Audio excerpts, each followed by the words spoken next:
Rotarians. Good afternoon, Tim. Thank you, Bob. No, I'm not still your president, much to your dismay. I'm filling in for current President Josh Braby, who is on a well-deserved vacation. So, thank you to the incomparable Steve Whoop for serving as our greeter today. Mr. Steve.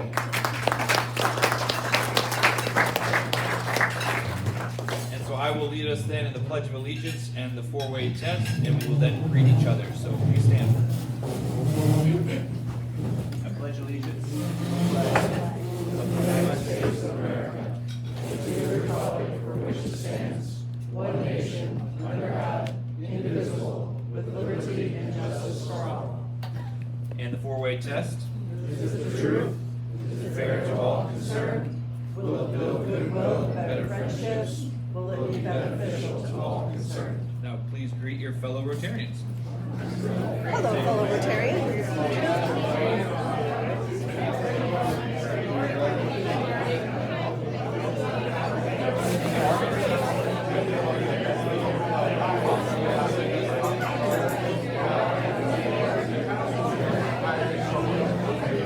Great job, Jordan.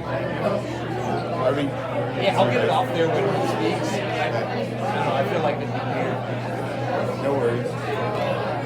Hey, Mr. Ganesh, how are you?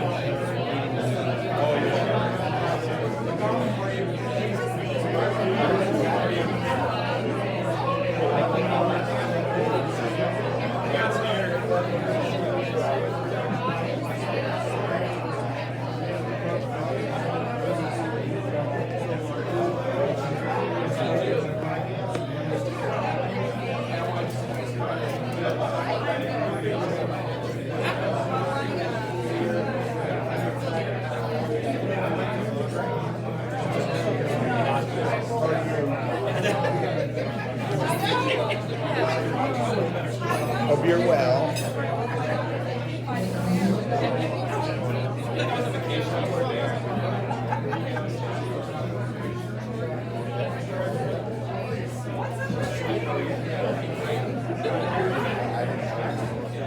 I had to go with the good one. It was the best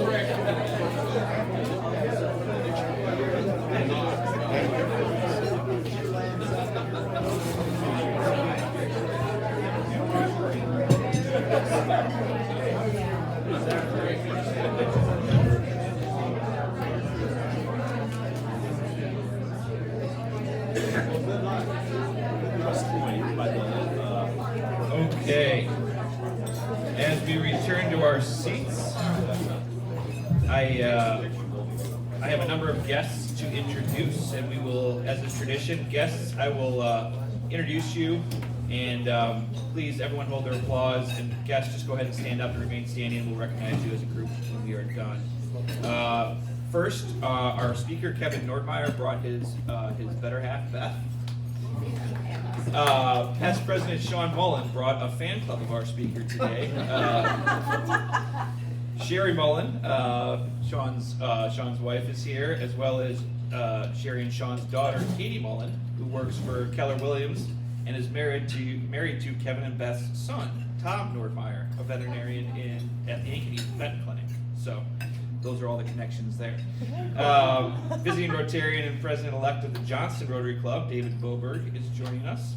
And then finally, Brooke Fisher, a summer intern at Bank, Iowa, is a guest of Mr. Kyle over there. So, welcome guests. Appreciate you all for joining us.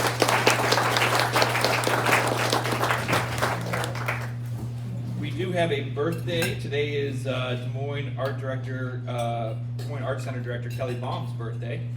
Kelly is not here, but if you're attending the Bill Stowe Foundation event at the Art Center this evening, go ahead and wish Kelly a happy birthday, and I hope she has a great day. I guess back by popular demand, Josh told me I had to do a Rotary Law and Disorder. So, now I want to temper expectations. I forgot I had to do one until about 6:30 last night, so it was a little bit rushed in trying to find one that might be at least humorous. So it's not one of my top 10s. It's not laugh out loud funny, but I think you'll get a chuckle out of the result. So I was laughing because we all tell our children, and I tell mine, of course, all the time now that they're teenagers, nothing in this world is free, right? Nothing, you got to work for everything. Nothing in this world is free. Well, Stephanie Conley from West Virginia might disagree with you on that. On August 15th, 2001, Miss Conley walked into her local insurance agent and completed an application for auto insurance. The application stated that the coverage would be bound that day, and Miss Conley presented a check for $174, the initial payment, to the agent. On August 30th, as you know would typically be the case, she got in the mail her formal policy with the policy number, certificates of insurance, proof of insurance, and the whole package. And it said the effective date of coverage was August 15th. The next day, on August 31st, Miss Conley gets into an auto accident, whereas she is at fault and causes more than $26,000 worth of damage to herself and the other driver. She turns the claim into her insurance company. In a letter dated September 11th, they informed Miss Conley that her check that she gave them on August 15th bounced, and therefore her policy was canceled and there would be no coverage. Seems logical, right? That you shouldn't get insurance coverage if you don't pay for it. Well, Miss Conley, or more likely some attorney that she found, looked through the West Virginia code, and she sued her insurance company for improperly canceling her policy because West Virginia Code 336A1E7 requires an insurance company to give an insured 10 days notice prior to cancellation of an insurance policy. So that same law goes on to state that when there's an invalid cancellation of a policy, that policy stays in effect until the end of its term, or there is a valid cancellation policy. So based on these unique facts, the case goes all the way to the West Virginia Supreme Court, and actually the court, in a unanimous decision, sides with Miss Conley and says that's the law of West Virginia, and so she had insurance coverage for her accident on August 31st. So she got $26,000 of insurance coverage for absolutely no payment. There's no doubt that insurance company probably changed its procedures around accepting checks after that case. So again, not laugh out loud funny, but I thought it was humorous in my short research. All right. 3 Where in the Worlds for today. For our guests, the Rotary Club of Des Moines is the first Rotary Club in Iowa and the 27th Rotary Club founded in the world of over 45,000 clubs. So first we have Sue Tempero and John Tone, who were at the Iowa Irish Festival. Say that 10 times fast. The Iowa Irish Festival in Waterloo, and pictured here with Derek Warfield, who is the lead singer of the Young Wolf Tones. Sue and John, thanks for sending that picture. Next we have Carl and Peg Schilling. We're in East Peoria, Illinois for a convention of the Tea Leaf Club International. I did have to look this up, and Carl provided some history here. Collectors of tea leaf ironstone dishware apparently meet annually for educational programs, auctions, exchanges, tours, and friendship. Tea leaf ironstone dishware was a favorite among pioneer women in the late 1800s and early 1900s, and you will see it exhibited in Abraham Lincoln's law office, Truman's home, and in the corner of a Grant Wood painting. So, thanks, Carl, for sending that in. And last but not least, popular past president Doug Salzgaber. Doug is currently out traveling, but he is sending in pictures during his travels. So the first is I think it's on the left here, was a stop to the Vietnam Veterans Memorial 3/4 scale replica in Manning, Iowa. And then he headed north to Moorhead, Minnesota, and I've actually been to that Dairy Queen. That is the oldest continuously operating Dairy Queen in the world, and next to the world's largest dilly bar. So it seemed an appropriate place for Doug. And then he hopped over the river to Fargo, North Dakota, where he took a turn at the wood chipper from the Fargo. So Doug is going to continuously send in more fun pictures. He tells us from his journeys. So if you're going somewhere fun, please take us with you and send a photo into Kitty, and we can share it. And now, before we get to our speaker, one of the best things we do is introduce our new members. And today we get to introduce new member Noelle Nelson. So, Noelle, you can stay sitting. We figured out that this is probably embarrassing for you to sit here and stand next to me. So, I'll have you come answer the last question from the podium. But Noelle grew up in, how do you say it, Holdridge? Holdridge, Nebraska. Yeah, we know where that's at. Does somebody know? That's from Hastings. Little order here, eh?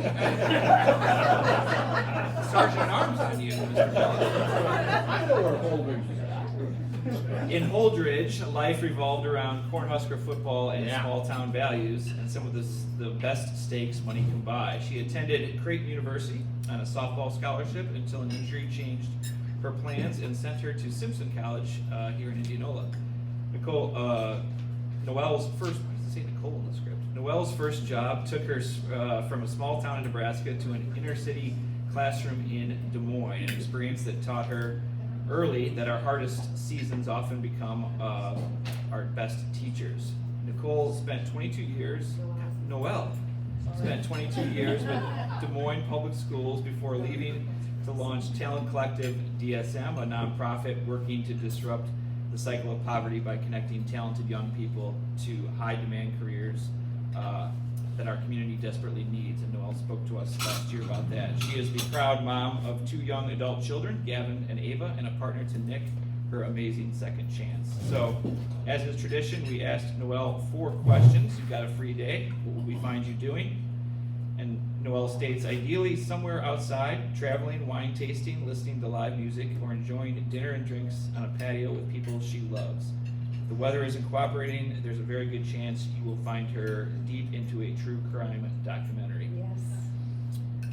Where have you traveled that you can't wait to go back to? Put Noelle anywhere with a clear blue water, white sand, and 80-degree weather, and she is happy. So, a lot of places around Nebraska and Iowa. Right. Key West is one of her favorite places. The laid-back vibes, live music, and island energy are hard to beat. She was raised on a boat with Jimmy Buffett as the soundtrack, so her love of tropical places started early.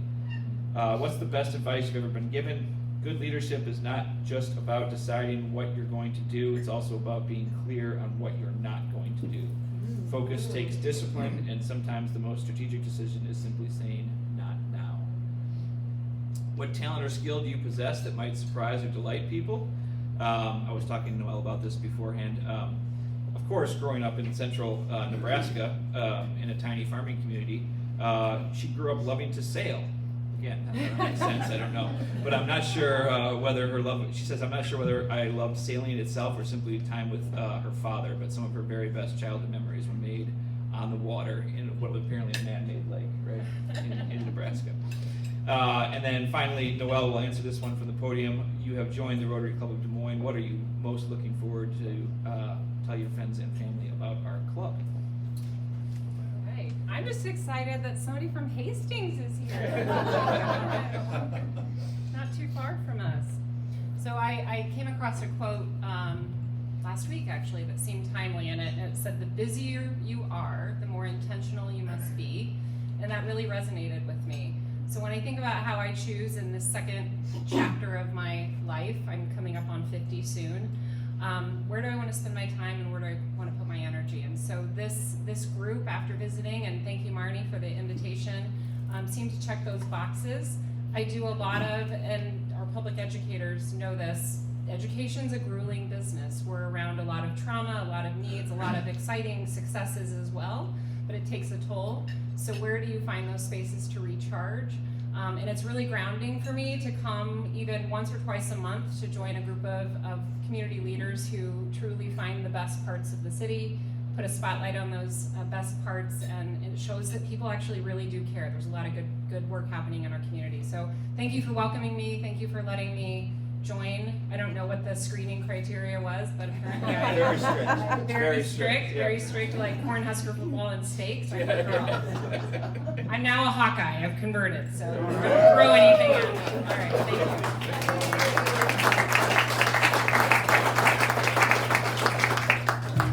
Thank you, Noelle. Welcome, and we're fortunate to have you as a member of our club.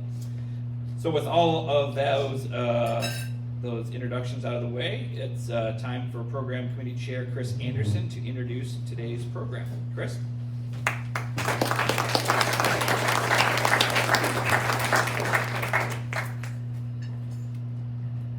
Tom. I mean, Tim. It must be the podium. Sorry. Top of the script. Yeah, sorry about the script. I'm very excited to be able to introduce to you Kevin Nordmeyer. He's an architect and a principal at BNIM here in Des Moines. He has served as a pioneer in sustainable design in Iowa and the Midwest since 1992, leading the creation of Iowa's first model sustainable buildings. He has led projects that have received more than 40 American Institute of Architect Design Awards. He has served as a lecturer at the College of Design and director of the Iowa Energy Center at Iowa State University. Tim. Kevin was invested as a fellow in the American Institute of Architects in 2024 and serves as a Harkin Institute National Advisory Council member. He led the design of the Tom and Ruth Harkin Center at Drake University for BNIM, home of the Harkin Institute, a model of inclusive, sustainable design. So please help me welcome Kevin.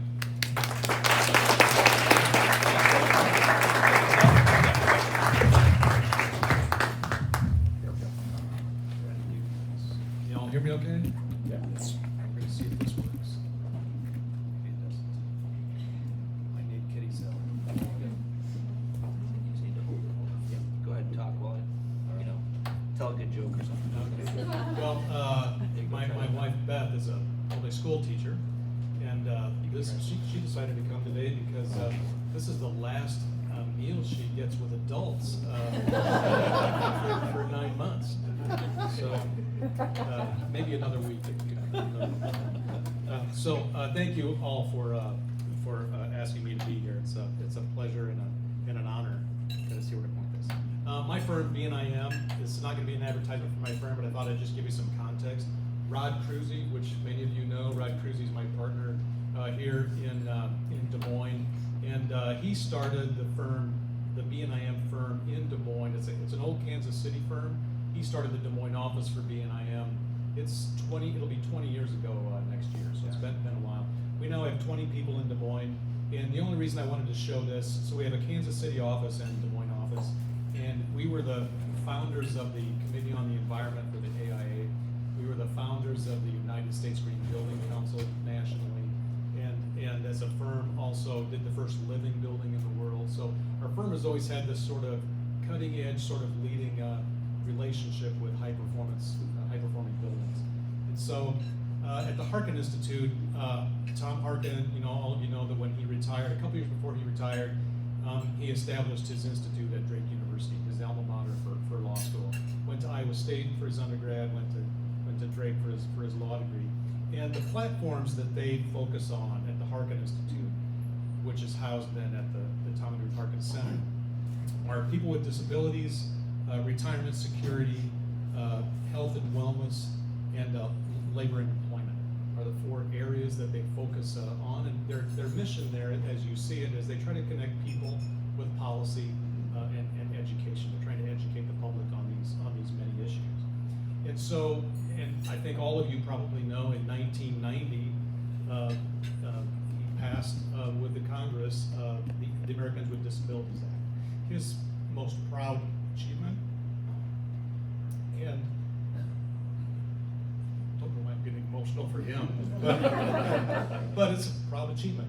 And the cool thing about it is, you see there, John McCain was there, Bob Dole, this was a very proud moment for Bob Dole as well, along with Ted Kennedy and others. So it was this huge bipartisan effort to get that passed. So as we started this project, he said, I want the ADA just to be a baseline. You need to think beyond it, think everything you can to make it more accessible, and serve as a model of university design, and engage as many voices as you can in the process. So empathy is, for me, where that resides then, is trying to translate that challenge to go beyond the ADA, to try to make it as accessible as possible. And he's gone around and said, it's the most accessible building in the world, most universally accessible building in the world.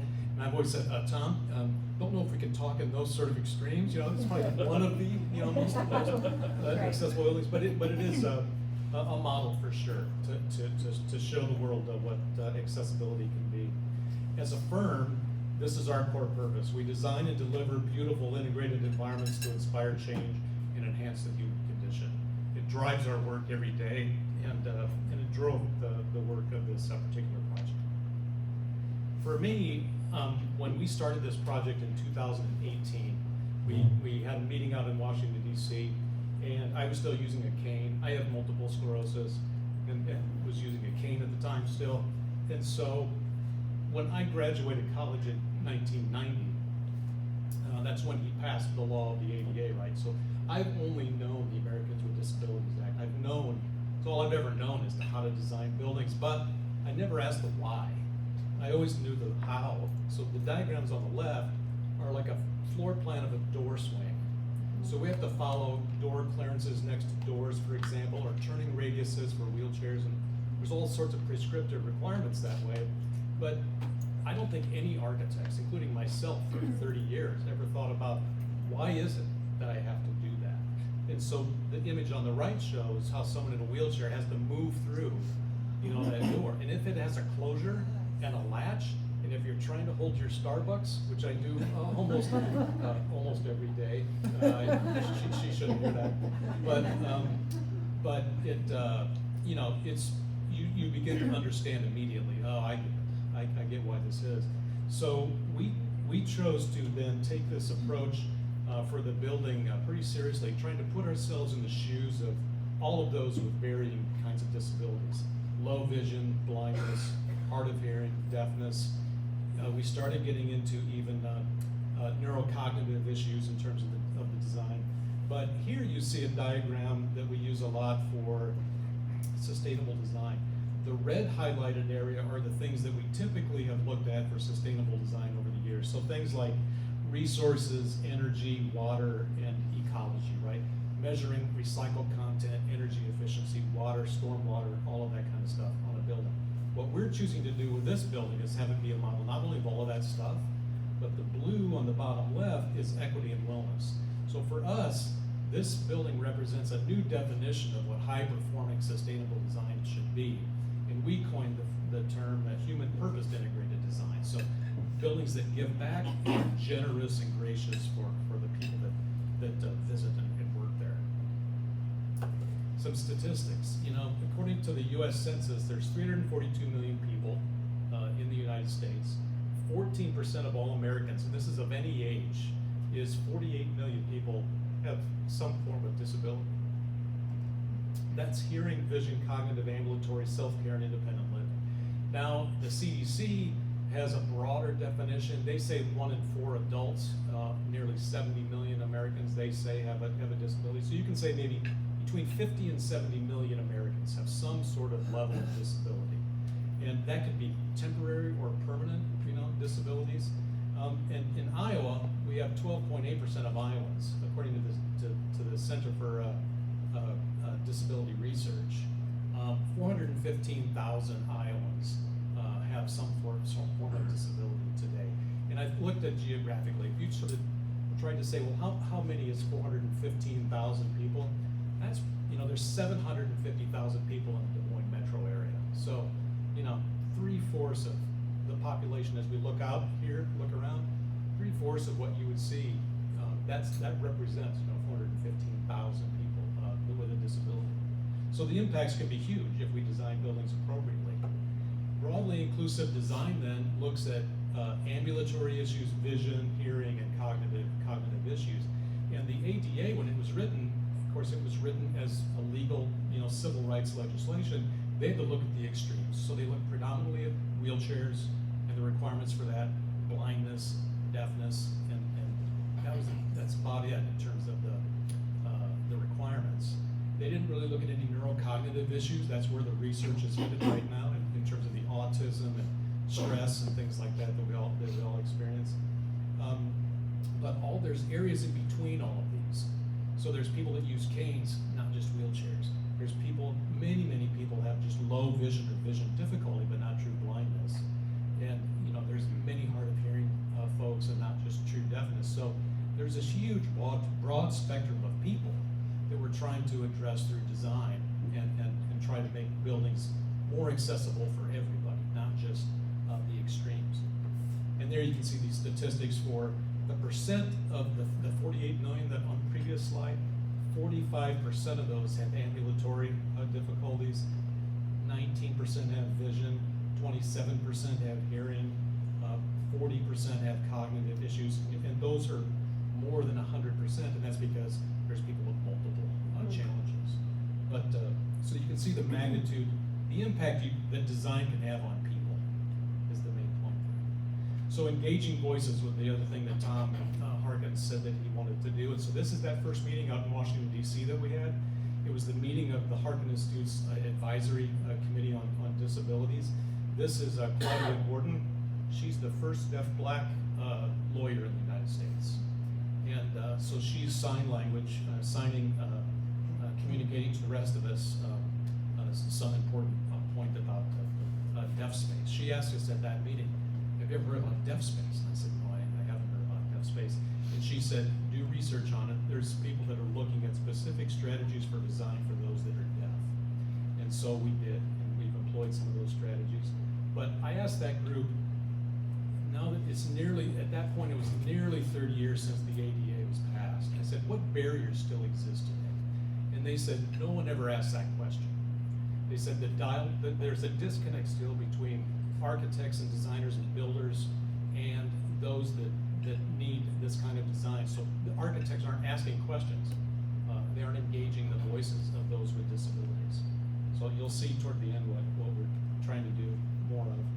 So we worked with that group, that advisory group, which had multiple disabilities represented as part of it. And we met with them, this was the very first meeting where we started brainstorming what the building could be. And then we met with them a few different times throughout the process to validate what we were doing with the design process. So the building, the main goal then of the building is just trying to be very gracious, marked with kindness. This is the design team.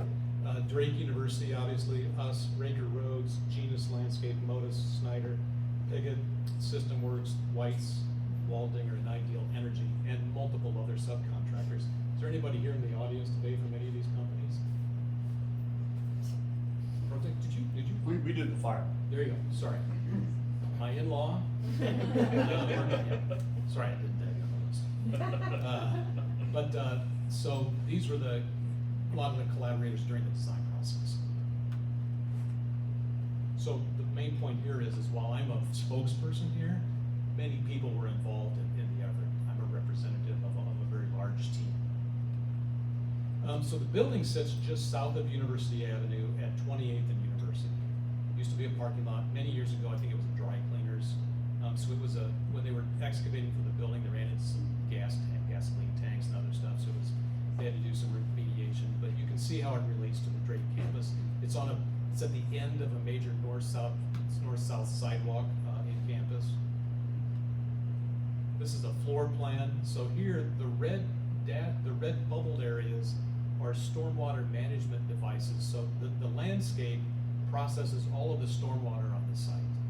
And so if you drive by there different times of year, they're just beautiful gardens that are just processing stormwater. And they're taking all the parking lot water, all the roof water. And the building is organized to be pulled back from the corner on the right.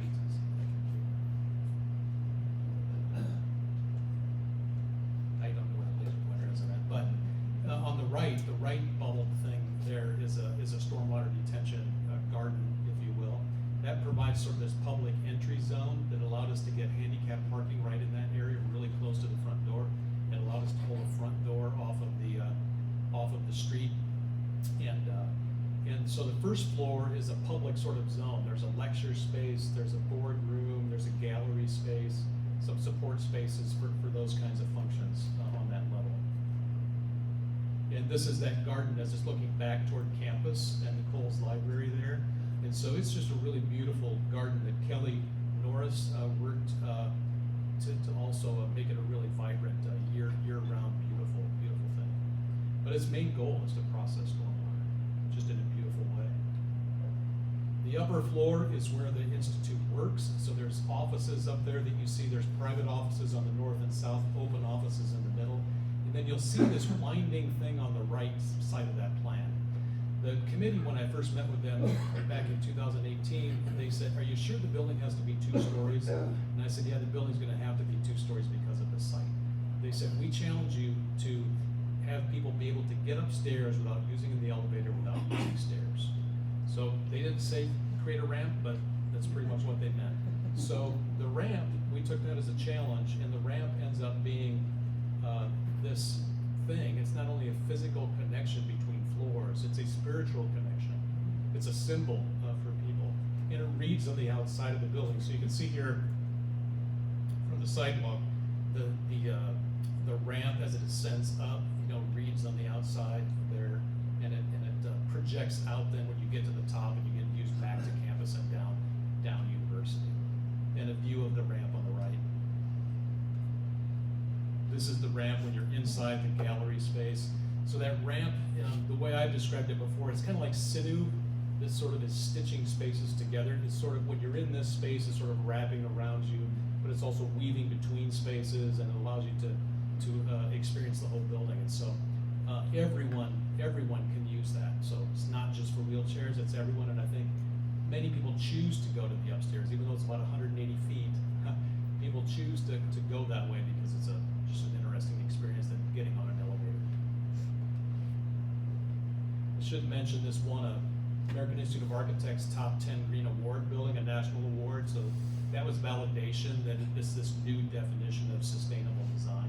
It received a 2025 Rick Hansen Foundation Gold certification. The Rick Hansen Foundation is an organization that the Harkin Institute is collaborating with out of Canada. It's an organization focused on creating a new certification program for universal design.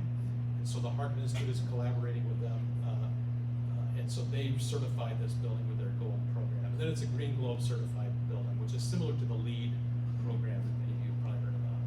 So I'll just quickly click through some images here. Here's that ramp, images of the ramp as it goes up and through. This canopy pokes out over the doors. That's not only to protect the doors, but people that are blind can sense that there might be a canopy there, which gives them a clue that that's probably where a door might be, because the acoustics change. So the canopy comes out for that purpose. There's a view going back toward campus on the axis. The open office environment on the right, a view looking back at that ramp on the left. The offices up top. So the offices have glass, are glass sliding. It's a furniture system that Piggott provided, and so you get views outside. So there's great daylight access. But those that are deaf, if you're just in a private office with a solid door, no sideline, those that are deaf have no sense of the environment. They don't know if someone's coming in. They don't know if someone's knocking on their door. So that kind of environment is a deaf space kind of principle for those that are deaf. And so in the process, Jason Cruz in my office was doing this project with me, and he said, we should be writing all this stuff down that we're learning. And so I said, yeah, we should. And so we started the process by starting to write down for ourselves and for our other colleagues within our office these strategies we were learning for inclusive design beyond the ADA. And so what we decided to do when it was partway through construction, we decided to actually write a book about it. So Tom Harkin and a few other people, Judy Heumann, who was the champion in the United States that got Congress to do Section 504 and to eventually become the ADA. She wrote the foreword to the book. So it's a story. It's a flip book. The real copy of the book. You look at it one way. It's the story of the building. You flip it over, and it's the guidebook of strategies for inclusive design. And so just very quickly, I wanted to run through what some of these strategies are. If those of you are adept with doing QR codes, we have a free digital copy of the book on our website. That's the QR code for it. If you can't do the QR code, just go to bnim.com under library, and that's the book. You can see it there. And so you can look at it digitally if you want. We we've just been giving hard copies of the book away, which is this. So this shows an example of how the book is organized. It's organized into 4 guiding principles. We decided we didn't have time, first of all, because we did this all in the construction process of a typical building, design and construction process. But we chose to not define other technical requirements like door swings and handicap circles and all that kind of stuff. We chose, because we figured all of that is kind of done, and people have been thinking about that for years. What we chose to do was develop guiding principles and strategies for any owner or design firm to incorporate these values in the building to become a gracious setting for those with all abilities, those with disabilities as well. And so that's about generous space, create space where you do not have to ask for accommodations. What's needed is available, a clear path, allow for an environment that is intuitive to the user, including regular part-time and visitors, equitable experiences, solve for the function necessary in the most inclusive way possible, non-exclusionary, no one is excluded from an experience because of their ability or gender or so forth. And then individual empowerment, there's no limitation, you should be able to just do whatever you want, not have to ask for help, not have to ask where the back door is to get into the building instead of the front door where everybody else comes in, that kind of thing. And the building, or the book is organized this way. So under generous space, for example, we have different strategies: the path width and maneuverability, providing places of rest, orientation and navigation, and spatial access. And then in each one of those, we talk about what the problem currently is, what some solutions are, and then who it serves. So it's not a very verbose kind of book, but it just tries to organize very quickly and clearly for designers largely how to embrace this methodology in all buildings. And then Herman Miller, which then became Miller Knoll, that Piggott represents, they said, as you're developing the strategies, do you mind if we use those as we're thinking about the furniture selections in the process? And so we said, no, by all means. And so what they did is they took those same strategies, generous space, equitable experiences, clear path, and empowerment. And so they chose to analyze all of their furniture utilizing those strategies and the settings for those, how you arrange the furniture. And so they're really excited about continuing to collaborate with us. And they're in Michigan, they're a global company. They're continuing to think about research with us for their projects long term. And then lastly, Mid-American Energy, then the Two Rivers Park, we were hired to design the park there next to the river, and they said, would you make sure you're making this as accessible as possible, a park that's very accessible. And so we actually hired the Harkin Institute as a consultant to hold focus group discussions with the disability community to do what we did on the building, basically, is to start asking them questions like, if we had people from around the country involved in this focus group, and we said, if we were designing a park in Des Moines, tell us about what challenges do you experience when you go to a park, or what frightens you about going to a park? And this is people that were they were people representing the broad spectrum, so they were people in wheelchairs, autism, blindness, deafness, and so forth. And so then from their viewpoints, they started giving us answers to these questions. And it was just a bunch of different questions about designing a park. And so this is that park. North is up on this image, so the river is to the left here. So this kind of shows an image of the park. This is the phase 1 of the park. It's designed to have other things like play spaces and things like that that will come over time as funding and passion develops from it. But Mid-American Energy paid for this, the scope of it, and also Polk County Conservation Board and the City of Des Moines, Parks and Rec obviously were part of it. But what we did here then is we took those focus group discussions and tweaked our guiding principles. So the guiding principles we had for the building, we tweaked them then for these strategies for inclusive design for a park. And so you'll see they're largely the same. There's some nuanced changes, but then we changed the orange one in the bottom left is now called clarity and safety, which has different different strategies for a park than it does for a building.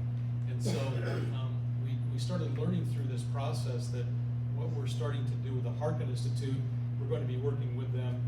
We're starting on a project right now. It's the theater in the park in Johnson County, part of Kansas City metro area.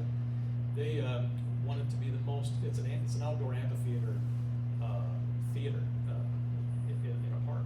That's why they call it theater park. But they want it to be the most accessible experience in the world for an outdoor theater. And so we're again hiring the Harkin Institute as a consultant to develop a new set of guiding principles for that kind of setting by engaging the public, by engaging those with disabilities, and to answer some of our questions. And we're going to be doing a second version of the All book. Like I mentioned, we're going to continue to elevate this research on this topic and to continue to expand those strategies. And we're probably going to do a post-occupancy evaluation on the Harkin Institute building as well, and try to use that as a living lab, if you will. So with that, I'm happy to answer any questions you may have.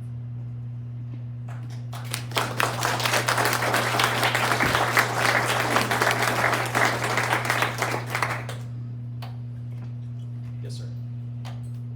I know how really complex this kind of thing can be, but did you have trouble with competing interests, such as if you have emergency lights that flash to help hearing impaired, then you can trigger seizures in those who have epilepsy? Did you run into those kinds of issues? Yes, there are, as we were looking at all the different strategies, there are compromises that you have to make. So there's definitely certain strategies for those with autism or epilepsy and things like that that are a strategy for that would make it more difficult maybe for someone that's blind, for example. So there are moderating. I'm not a specialist in that yet. That's the kind of research we're trying to take to the next level from this book. Is that kind of thought. But there's definitely competing interests. For those that are deaf, they like a lot of contrast in terms of because they use their eyes all the time for reading people's lips or sign language and things like that. Eye strain is a big issue that we learned for those that are deaf. And so they do like contrast in certain areas, whereas contrast in certain settings isn't good for someone that's low vision, for example. So anyway, yeah, there's definitely competing interests. You're exactly right, and that's sort of our next level of work, we think. Yes, sir. Kevin, this is fascinating stuff. The building itself is a rather small footprint. Are the theories and the designs that you have, are they scalable to larger projects, shopping centers, apartment complexes, office buildings? And I'm pretty sure that the cost for doing this is a little higher on a per square foot basis. How are you addressing that? Yeah. Jason and I just gave a presentation on the cost of universal design for the Starkloff Institute in St. Louis. And we don't believe this particular building, some of the one thing that cost more was the ramp. You didn't have to do a ramp. The ramp was there for, like I said, symbolic reasons and just other reasons as a model building. That did cost more than you'd have to. However, that offset the ramp. You'd have to create another stair, which we didn't need, so that you'd have the cost of the stair. So the actual cost may not be as much for the ramp as we think it might be. But there was other things like Tom Harkin he insisted on an adult-sized changing table, which has become a standard today, several years later. But he wanted one that was electric, that you could flip a switch and you go up and down. It was $10,000. We couldn't really afford that. We chose to do a manual one. So he's now trying to find the money to get it swapped out with an electric one. But so there are things like that do cost more. But this building we maintained did not really cost. There was no strategy that we had that was really more expensive. It was how we chose to deal with lighting, how we chose to shape space, how we chose to use sliding doors where we could instead of hinged doors. So really, there's really nothing that we can really find in this building really that said it costs more. So that's one answer to your question. The second question you had is it scalable in terms of sizes of buildings? The Rick Hansen Foundation that I mentioned and other institutes that are working on certification standards with university design are doing that. So the Rick Hansen Foundation has started with airports.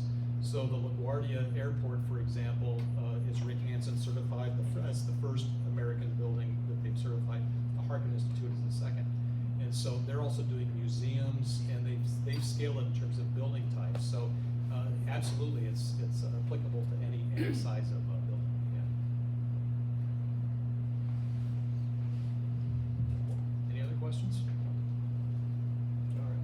Great. Thank you very much.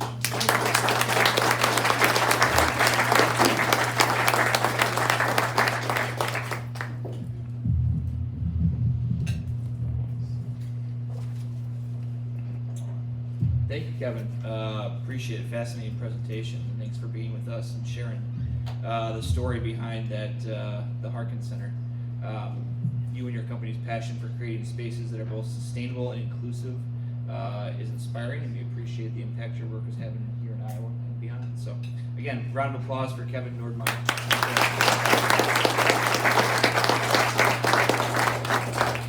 All right, upcoming speakers. Remember, you and a guest need to RSVP by Wednesday at 9 a.m. You can do this most easily through the Friday email link or the Tuesday newsletter that you get on your emails. So guests should be registered through Kitty and not online. Next week, August 13th, Reynolds Kramer from Fairway will be here to tell us what's going on there. August 20th, Tim Gritma, developer of the Market District. And then our last meeting in August 27th, Katie Patchett, Executive Director of Capital Crossroads, will be here. Upcoming events slide. Josh has so many upcoming events, I'm not going to sit here and read those all for you. So please take a look. Obviously, pickleball, Bourbon Club, we have plenty of ways to get involved in fellowship and other events. So please mark those on your calendar. I'm sure all of these will be listed in the Tuesday newsletter, so pay attention to those. Thank you for being with us today and being a vital part of the Rotary Club of Des Moines. Thanks to all our visitors and guests. Noelle, officially welcome. I think she. I'm over here. Oh, there you go. I was gonna say she came and then she left. You got my name wrong. Yeah, that's right. You left. I said Nicole, Noelle, whoever you are, welcome to the club. Stay true to the good, and we are adjourned. Thank you.